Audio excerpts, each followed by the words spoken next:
सुप्रभात। सब सवेरा बात करते हैं आज टिप टिपोआ कहानी की। एक बुढ़िया थी, उसका एक पोता था। पोता रोज़ रात में सोने से पहले अपनी दादी से कहानी सुनता था। दादी रोज़ उसे तरह तरह की कहानियाँ सुनाती थी। एक दिन मूसलाधार बारिश हुई। ऐसी बारिश पहले कभी नहीं हुई। सारा गांव बारिश से परेशान था।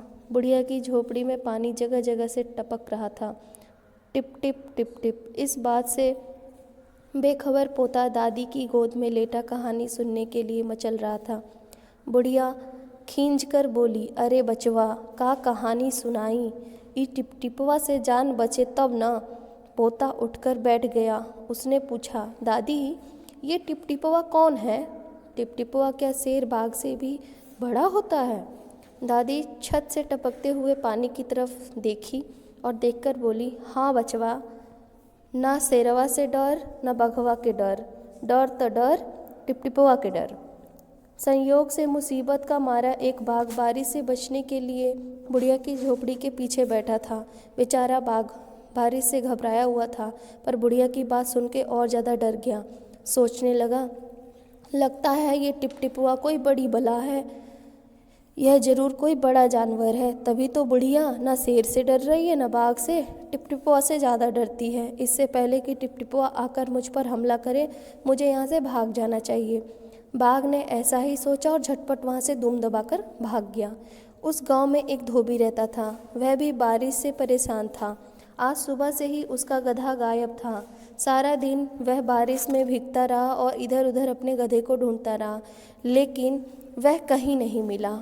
धोबी की पत्नी बोली, जाकर पंडित जी के पास पूछते क्यों नहीं, वे बड़े ज्ञानी हैं, आगे पीछे सबके हाल देख करके बता देते हैं।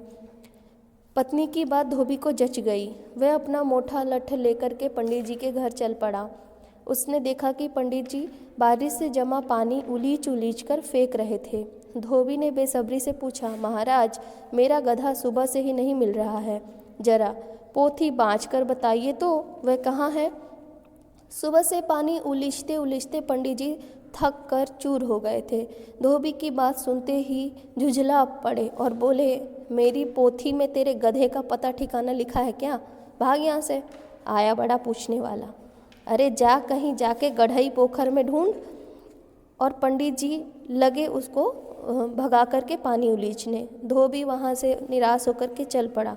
चलते चलते एक तालाब के पास धोबी पहुंचा। तालाब के किनारे ऊंची ऊंची घास लगी हुई थी। धोबी घास में गधे को ढूंढने लगा। किस्मत का मारा बेचारा बाघ टिपवा के डर से वहीं घास में छिपा बैठा था।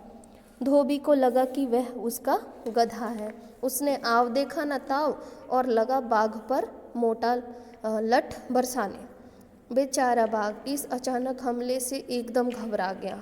बाघ ने मन ही मन सोचा, लगता है यही टिपटिपवा है, आखिर इसने मुझे ढूंढ ही लिया। अब अपनी जान बचानी है तो यह जो कहे चुपचाप करते रहो। धोबी बोला, तूने बहुत परेशान कर दिया मुझे, आज मैं तुझे नहीं छोड़ूंगा, मार मार के तेरा कचुम्बर निकाल दूंगा। ऐसा कहकर धोबी ने बाघ का कान पकड़ा और उसे खींचते हुए घर की तरफ चल पड़ा। बाघ बिना चू चपड़ किए भीगी बिल्ली बना धोबी के पीछे पीछे चल दिया। एक घर पहुंचने पर जो है धोबी ने बाघ को अपने खूंटे से बांध दिया। सुबह जब गांव वालों ने धोबी के घर के बाहर खूंटे से बंधा बाघ को देखा तो वह लोग चकित हो गए। उनकी आंखें खुली की खुली रह गई।